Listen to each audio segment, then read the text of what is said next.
2, 3, 4.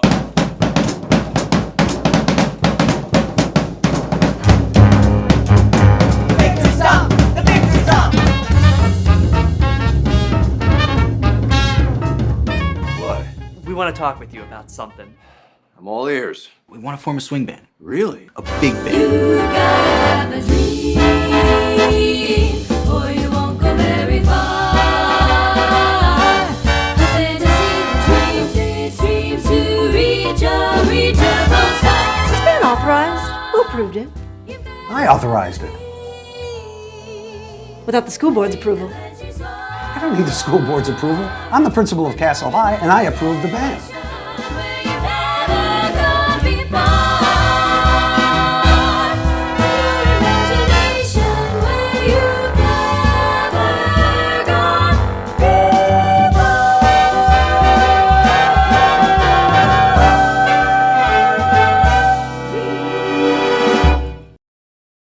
He is a consummate performer who brings a magic to whatever he does.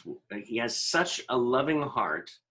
He is a musician, an actor, a director, a conductor, a film and TV composer. He's an arranger, a producer, and he is one of my mom's favorite people. And she said to say hi today, Mr. Emilio Palame. Oh, thank you. Hey, David. That was Hey. an amazing introduction. I hope I can live up to it. Oh, live up to it. You live beyond it. Well, it's a good thing I have approval of your mother. That's all I can say. Well, she's going to be watching. Great. She said, Emilio's on today. I can't wait. Say hello for me. Oh, that's lovely. She's so sweet. Yeah, I love her. And the apple doesn't fall far from the tree. I know. You know, I have a tree in the other room and I'm trying to grow stuff. I don't know. Or is that a bush? Yeah, all right. So listen, what was first for you? Acting or music? Music was first. I started playing in a band when I was in 6th grade. Except I didn't play keyboards yet. I was actually the lead singer, and it was during a period where we were playing songs by Cream, Jimi Hendrix, and then after I started playing organ, then we did Vanilla Fudge, The Doors, and all of that, and then we started getting into some of the soul music of Sam and Dave and the Temptations, and we kind of ran the gamut of playing different music, especially, you know, of course, the Beatles, the Monkees. It was quite an eclectic little band. It was a couple of young musicians that were actually here from Finland, two brothers, a bass player and a guitar player, and then my cousin Michael played drums, and I played organ and sang, and then it was quite a good little group. We played at YMCA dances. We played at, you know, outside parties, and, you know, I mean, we were playing 8th grade graduation parties, you know, when I was in 8th grade. I love it. Yeah. I was actually kind of more self-taught in the beginning. I took lessons from a piano teacher locally. And then I mostly learned by taking songs off of records, having to learn the keyboard parts. And so I learned basically by ear for quite a while. I have to say, you're one of the best pianists. Yes. And accompanionists. It doesn't flow off my tongue, Well, but that's correct. yeah. I think around, because when you play for someone, I mean, of course you played Thank You at an event or two for Meet the Biz. Loved it. And I mean, you it's sort of like when you get with your partner or whoever you're with or your partners, it's just like, you know, it's like tentacles that just work with one another and it just flows.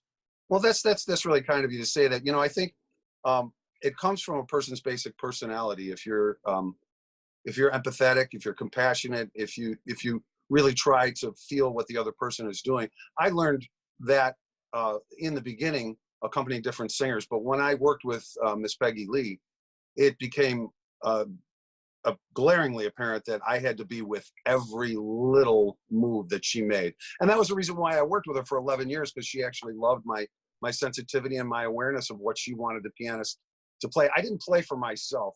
there were other people that played for her that she fired, like subsequently, right before I started working with her. In fact, she fired 3 different piano players 3 nights in a row before I started working with her. And they were prominent guys in the Los Angeles scene, and I'm not going to mention any names, but they played for themselves. They didn't care. You know, they were going to do what they were going to do.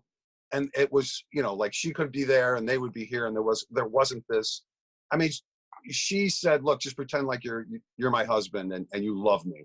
Oh. And you want to support me and care about me. And it was easy to do because she was a very sensitive individual and a phenomenal musician. So I wanted to listen to everything that she did. And I wanted to be there for her, so to speak. You know, that's probably why I'm still married to the same woman for 37 years. Oh my God. Well, by the way, send my love to that beautiful wife of yours. I will. Her. I love her. Yeah, she loves you too. Well, you know, we got to have dinner again when Yeah. this is all over. Yeah, please. People are going to turn this interview off now because it's just getting too personal. Oh, it's getting too personal. Well, you know, I'm kidding. No, that's why they love this. Oh, good. That's why they love Meet the Biz. It gets personal. By the way, it's interesting because the next question was going to say, I'm going to throw out a name. And I want you to give me your reaction. Sure. And the name was Peggy Lee. Yes. But of course, she was an amazing woman. She had a very spiritual side to her, and she was also very tough. I watched her be not nice to some people, and it was only if they were incompetent. If you did the things that were necessary for your job, whether you were her secretary or agent or manager or bass player, piano player, if you did your job and you were competent and you really were conscientious, she was the nicest person in the world. But if you did not, right, she let you know, and but she had a very eclectic spiritual sense. She was really into Jonas Salk and the science of mind, the concept of white light, and she would talk about that before we would go on stage. And remember, stay in the white light, be really positive, and that's wonderful. So she was amazing that way, and we got to be really good friends. Yeah, well, from whenever I come over to your house, and you mention a little story here or there, I'm always going, it's amazing. It's amazing who you connected with, who they've connected with you. I mean, I read on your site today that you performed with Frank Sinatra. Yes. And Paul Williams and Mamas and Papas, and the list goes on. Well, I was musical director for Paul Williams for a couple of years, and it was really a wonderful experience. He's such a lovely person, and of course now the president of ASCAP, and in a very, very prominent position, and has done a lot for our guild because he's the musician's musician, and he's been on the forefront of the new digital music business with collecting royalties and all of those things where, other companies have missed that stuff that goes by the wayside. So, yeah. Wow. And, it's so interesting. I loved him in Phantom of the Phantom of the Paradise. Yes. Yes. Phantom of the Paradise. And then, of course, Evergreen. Yeah, absolutely. And that's just the tip of the iceberg. When you consider all the songs that he wrote, I mean, they're just incredible. It's Not Easy Being Green, Rainy Days and Mondays, We've Only Just Begun. The list is endless, and they're all all of those songs that touch our hearts. The lyrics are so beautiful. Very sensitive individual, and wonderful. He really, I mean, yeah. And I met him once, and he very sweet man. Very much so. The other, when you mentioned, I was also musical director for Connie Stevens and for Lainey Kazan. Yes, and Lainey. Lainey's your friend for a long time. And she's been to Meet the Biz. Yes, right. I know she's done some workshops for you too, right? Yeah.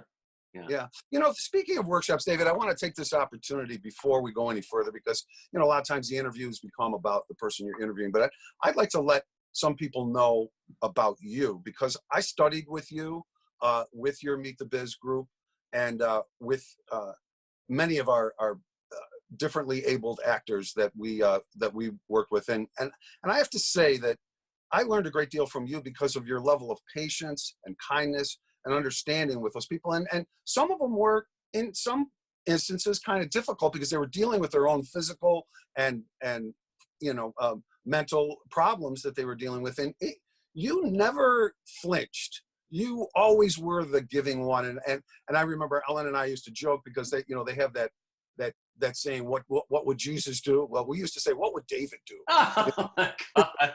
No, because you're such a giving teacher and mentor to all of those people. And I think all of us grew because of that. So kudos to you, my friend. Well, thank you. I just go to each individual. Whenever I'm working with somebody, it's like, okay, what do they need to do here or there?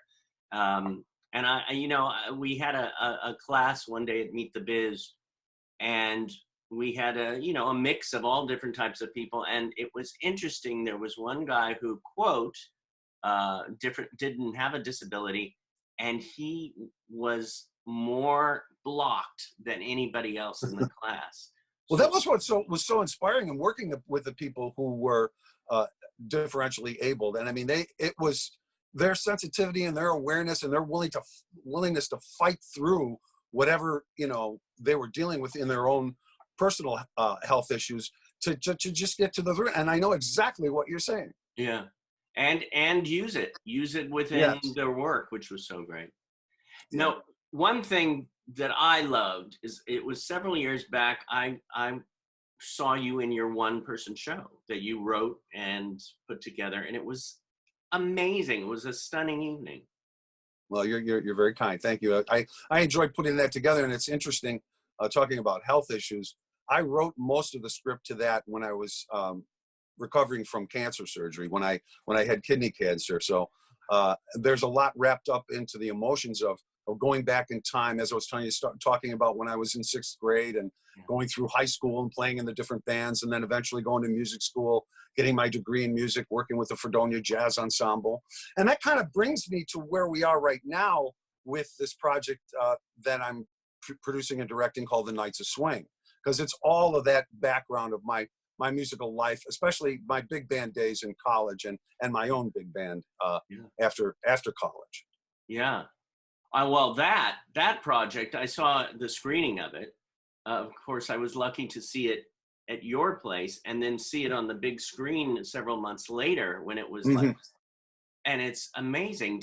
What's going on with that project right now? Well, it's an interesting turn of events. COVID-19 has changed everybody's life, especially in the entertainment industry, because there's no live music anymore right now. And production is just starting to get ramped up again. But we found it originally, that show that you saw was the pilot that we had put together to do a series of The Nights of Swing, and it's spelled Knights. For those who were listening. And it's a story of a young group of high school jazz musicians in the late 40s in 1947. And they have this small group, and they have this dream of becoming a big band. So they coerce the math and science teacher, who they know had a background in big band jazz. And through all of the minutia, we end up going to the Battle of the Bands in the end, which would have been episode 9 after the pilot. So what we did is David Guttel, who's my associate director, and Roland Jacks, who wrote the story, we took the episodes that Roland wrote, 2 through 9, and then we condensed those into what would be the second half of a feature film. So we're inserting some scenes in the pilot itself, about 6 scenes into that. And then the story continues there. And so we're making it into a feature film. And our plan right now is we're going to do two days of shooting at the end of July, hopefully. We're waiting for SAG to ratify the contract right now. And then we're going to do 17 more days in August. It's all tentative right now, but it's all coming together. We've got the script is completely done. We've already made the schedule of what days we're going to film. And this is what I was talking to you about last night, David, about what we have to do in order to be able to be on set. And it's pretty daunting. So yeah, what is that? What do you actually have to, like, what are the things that you have to do in this? I mean, I'm afraid to go out of my front door right now. Well, yeah, and rightfully so. And I think people need to be smart and they need to be safe. I think one of the problems that California and Florida and Arizona and Texas are having is because people thought, oh well, it's calming down, it's going to be over soon, and pretty much just to quote someone, I'll say, oh, it's going to magically disappear. Yeah. You know, Yeah. and I don't want to get political, but I think it's not going to magically disappear, and it's getting worse because people are being cavalier about it. So with that in mind, to answer your question, we have to have an epidemiologist nurse on set at all times. We all have to wear masks. We have to order hundreds of rapid test kits so that we can be tested, because SAG-AFTRA is asking us to test at least 2 or 3 times a week. Ooh. And the expense of that and the difficulty of doing that is a bit overwhelming. But when is it going to end? We don't know. And we feel like we're going to do all of the things. We're going to follow all the protocol that the union is asking us to do, and that Los Angeles County Health is asking us to do. There will be a sanitizing crew on set at all times. And the way SAG-AFTRA has set up the guidelines is that there's 3 zones. There's Zone A, Zone B, and Zone C. Zone A is where the filming takes place. So obviously you can't wear a mask while you're filming. Right. So, but until they say, okay, picture's up, we're ready to shoot, you have your mask on. So that's the actors and the immediate camera crew. Then Zone B is craft services, makeup, wardrobe, hair, and any other prop department that we need. That's Zone B. And there's protocol between the actors and the technical people going from Zone A to Zone B, but people from Zone B cannot go to Zone A. Ooh. And then there's Zone C, which is where you live or where you're staying, because some people will have to stay in a hotel or whatever. So we've got 3 distinct zones that have to be followed to the letter of the protocol. And it adds a great deal of extra time and expense, because the expense of having enough testing kits alone and all of the masks and gloves, the face protectors. I mean, it's daunting, David, but we're all dedicated, and we've all talked about this for a crew. Everybody's already been tested once, right. And of course we're going to have to continue to be tested. Everybody's tested negative so far. That's part of it, and no one has been symptomatic in our crew or cast, which is, please, Yeah. We pray, and so we're just going ever forward, but with extreme caution. Yeah. But what else? What? I said, what else are we going to do? We can wait. Then it'll be September, and it's still not. It's still the same. It could be October, November. There's no vaccine. There's nothing different. Well, if we go by the 18 months, that's not till next year. Right. And we actually have a very time-sensitive project, because these kids are in high school and or a little bit later playing high school, and they're not getting younger. I mean, we've already shot that pilot a year ago to date. We shot that at the beginning of June last year. Yeah. So we got to get on this, and we really want to get this done before the fall. At the very least, get it in the can, because then that's whenever. Right. So I'm glad that you gave me an opportunity to talk about that, because I think people are trying to figure out what is actually happening on set. What are people actually doing? How are we going to get this done? It's daunting. Well, a lot of people have asked me that too, and some of my boss and Performing Arts Studio West, and Megan, who is in charge of a lot of the casting or the getting people out. It's they're seeing a lot of different auditions coming up, but we have to stick by to protect your own actors. You really want to go by the book on this.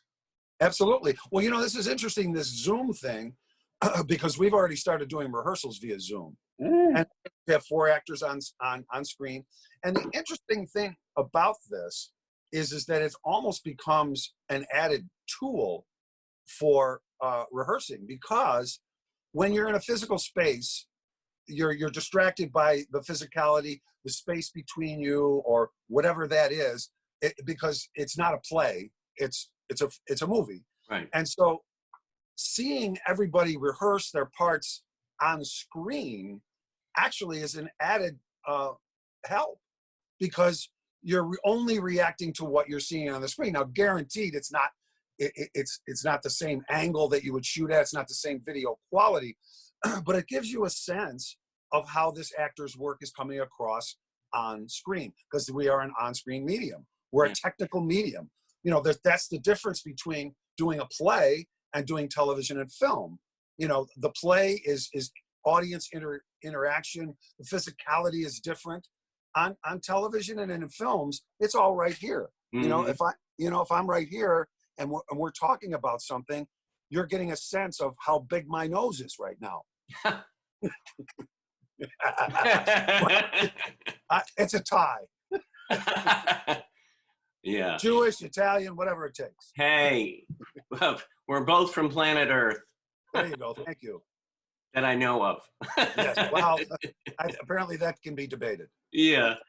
What are you most proud of in your life? Wow, that's a really great question, because it has to be kind of, well, okay. I think what I could say is, even though it's been very difficult to be a dad, a grandfather of 4, but to be able to do that, have my family give me the love that they do, being married to the same person for 37 years, right, and have a successful career at the same time. I think I have to lump all of that together again, because I've had some great mentors who showed me that it was possible to have a normal family life and be in the entertainment industry, because it's not easy. No. Not with traveling, with the long hours. You know, I'm very fortunate that Ellen, as you mentioned, my dear wife, she's an artist, you know, in her own right. She does these wonderful pen and ink drawings that are absolutely fantastic. In fact, I have one of them right here. I love it. I love when she sends me, you know. Yeah, I know. Right? When, well, so this, I don't know if you can see this. Yeah. This is the cover of my CD, and it's a ladybug that she drew, and she calls it the Zen bug. And her talent and her ability to be patient the way she is to do that is the gift to me, because she understands what it takes for me to work on scripts or orchestrations, arrangements, and to be understanding that that's, you know, and to love the fact that I'm being productive, and she understands what it takes. And I think I know some musicians and actors whose significant others are perhaps not as understanding, and it makes it more difficult to do your craft.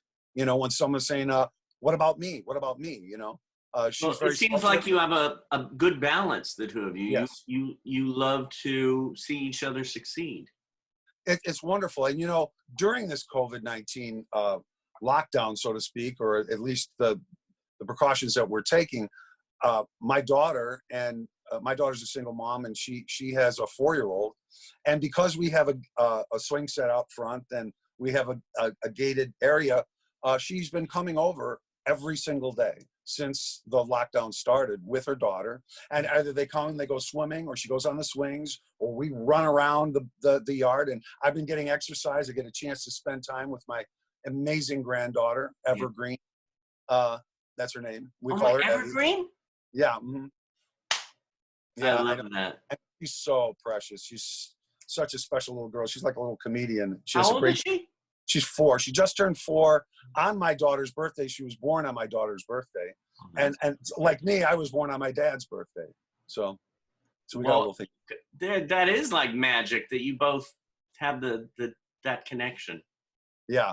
Yeah. And it's been really, you know, even though it's been difficult during this period of time, it's actually been a time where we've really been able to really come together as a family. Unfortunately, my other 3 grandchildren live in Georgia with my son and his wife, and so, but we get to see them a couple of times a year. Right. But I've been able to see Evergreen and my daughter Emily every day, and so it's been really lovely, and to share that, even if it's an hour and a half, and usually somewhere between after my nap later in the day, and then they come over and we'll do a swim or whatever till around 6:30 or 7:30, and then I'll go back into the studio and work. And we've been doing a lot of work like this virtually with the team. So keeping a schedule is important, and yet having that time to really spend that time with family has been really great.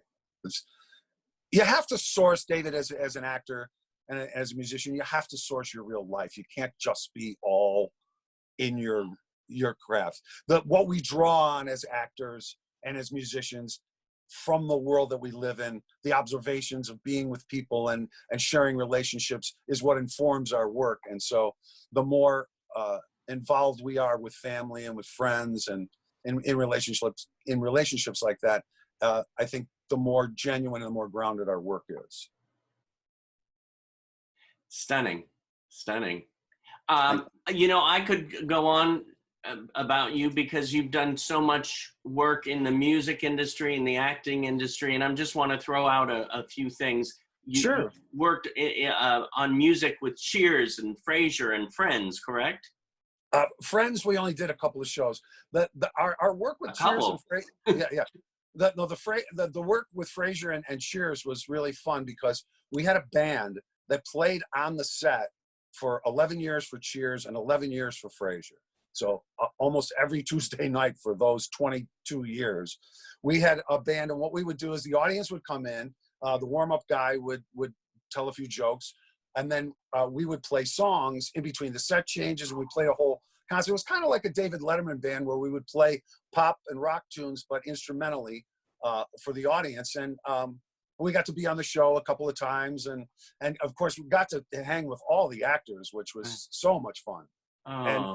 And I got to watch, it was like going to school, David, because I got to watch David Burrows, one of the best three-camera directors in the history of television, do his magic. And I watched these actors do this, and I feel like I went to acting school for 22 years, watching these people change the script a little bit, do some ad-libbing here and there, how the director asked them to do. So I feel like I really went to school during that period of time. So yeah. Wow. And then what is it? A couple of years ago, you were on this hugely successful show, Expelled. Yeah, that feature film really put my face on the map. I've been able to. People have come up to me at the Apple Store or at Target or whatever, and they say, "Weren't you in that movie?" Because I played the principal of the school. It was kind of like a Ferris Bueller's Day Off movie. But the reason why the movie was so successful is because Cameron Dallas, who at that time already had 22 million followers between his Vine and Instagram and Facebook. So as soon as the movie was released, it was a huge hit and stayed on Netflix for over 4 years. So people got to see my mug like a lot. Right. And it was a great role for me because I got to play the snarky kind of, school principal. Wow. So that and another movie that I was in that was did really well on Netflix called Prodigy, where I play a very not nice military colonel.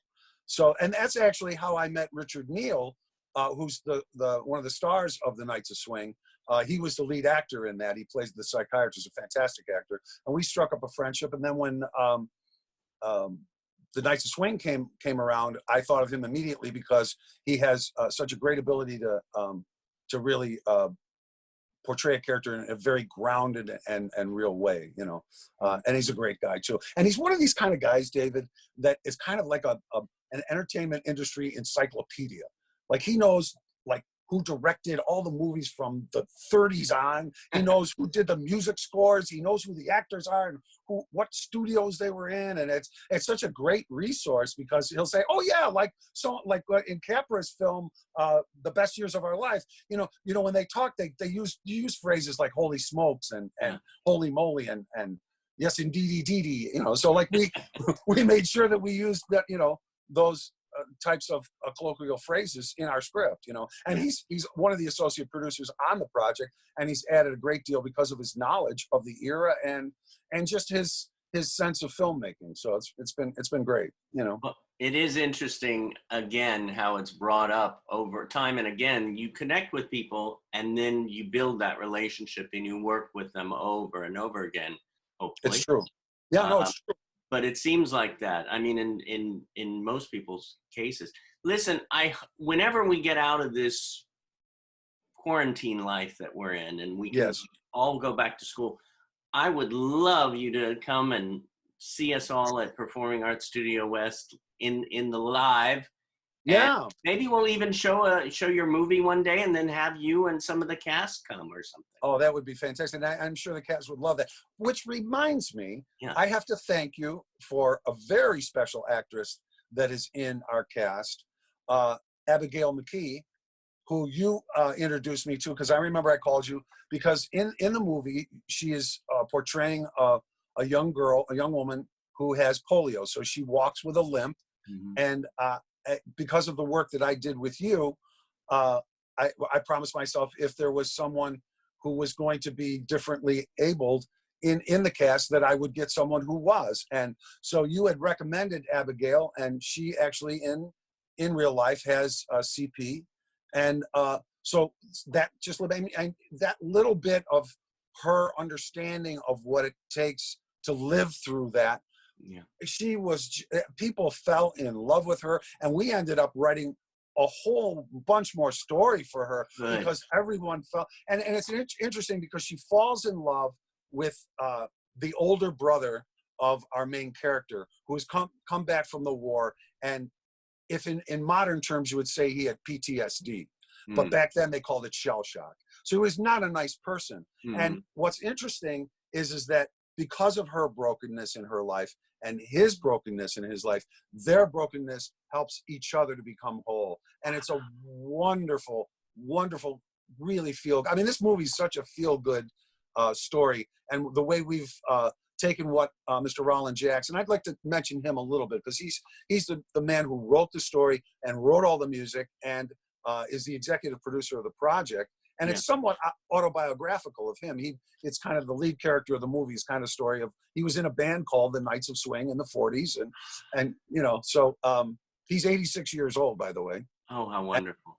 And we've been friends for 20 years. And I've been working on music of his for a long time. And that's where our relationship started. I orchestrated and arranged a musical that he wrote, and many, many, many contemporary Christian songs and show tunes that he's come up with. And I mean, he's like a Renaissance man. He's written like 3 or 4 books, 2 or 3 different plays, and of course he wrote the story and the screenplay for the Knights of Swing, which my friend David Gutell and I have worked with him to create the film script. And Roland is an amazing man. He's a very astute and sharp as a tack at 86.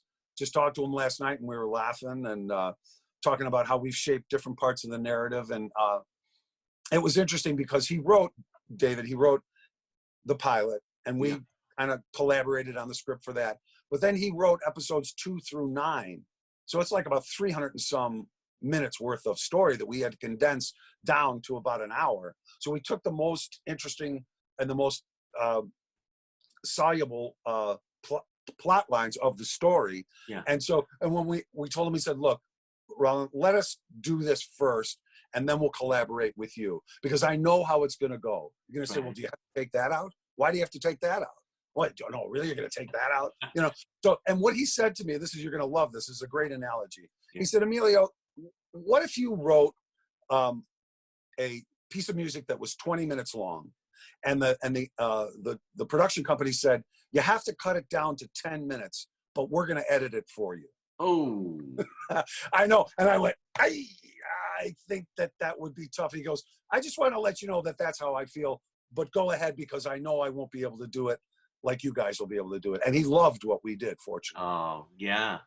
So, and it took a lot of pressure off of him. And he was able, I mean, obviously he made several changes afterwards and said, well, why did you do this? Why don't we do this? And, everything he wanted to change was like, oh, I wish we would have thought of that. Or I'm glad you thought of it, because we didn't. Yeah. You know, so it was really, really a great collaboration. We have an absolutely amazing team of production people and cast. Everyone in the cast, we never did an open casting call for the project. Everyone who was in this cast has been a friend of a friend, or someone I went to an acting workshop with, or studied with, or one of my teachers, actually, you know. So it's a very eclectic group of people, but who are all really sort of united by this grassroots effort that we've put together to make the Knights of Swing. Well, I can't wait to see it. Yeah, we're excited. We're very excited. I'm sending love on that. I know that everything you touch has I was going to say a musical breath to it. That's very kind of you. Thank you. But it's not just that. It is heart. It's so much. It's Emilio. Well, that's interesting that you mentioned that, because one of our the acting coach that worked with us on set, who was my acting coach for many years, gave me a nice compliment when we were on set, because we were doing a particular scene that involved a dance and involved dialogue during a dance, and then the music stops, and there's anyway he watched what I was doing during he says, your musical background is what's informing you as a director, because you have this sense of rhythm. And I think that that's what filmmaking and acting is about. It's the same thing. It's a sense of rhythm, of timing, of seeing how movement goes together. And I feel very blessed that my musical talent has helped to inform my directing and my acting. Yeah. So yeah. Lou, are you on any sort of medication that I, as your longtime friend, should be aware of? Herb, I'm a jazz pianist who got the gig as the principal of Castle High. Do the math, huh?